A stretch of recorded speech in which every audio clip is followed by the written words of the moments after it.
Lerik rayonunun 1500 metr dəniz səviyyəsindən yuxarı olan kəndlərində, xüsusilə Qosmalyan ərazisinin Tantoni və Hiveri kəndlərində təcrübə məqsədi ilə 1 hektardan çox salınan çiyələk sahələri artıq bəhrəsini vermək üzrədir.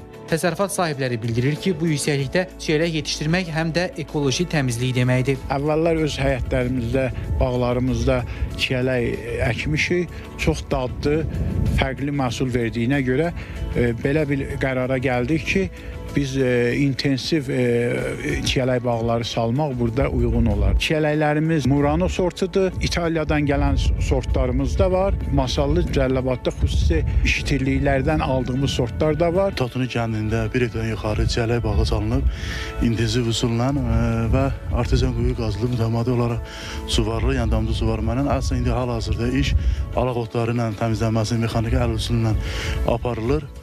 Və zəhmətəvər bitkidir, yəni daim görə buna qulluq olunsun, yüksəklik olduğundan və burada əsasən orqanik məhsul kimi yetişdirilir. Rayonun aqrar sektorunda bu yenilik kənd təsərrüfatı mütəxəssislərinin də diqqət mərkəzindədir. Lerik rayon Dövlət Aqrar İnkişaf Mərkəzindən verilən məlumata görə fermer 1 hektar sahədə 63 min ştil Murano sortu əkib. Dəniz səviyyəsindən 1500 metr hündürlükdə yerləşən çiyələk sahələri fermerlərimizə həm əlavə gəlir gətirəcək, həm də ekoloji cəhətdən təmiz çiyələk istehsalı üçün mümkün şərait vardır. Bu ərazilərdə soyuq iqlimin olması istehsal olunacaq məhsulun daha uzun müddətli saxlanılmasına şərait yaradır.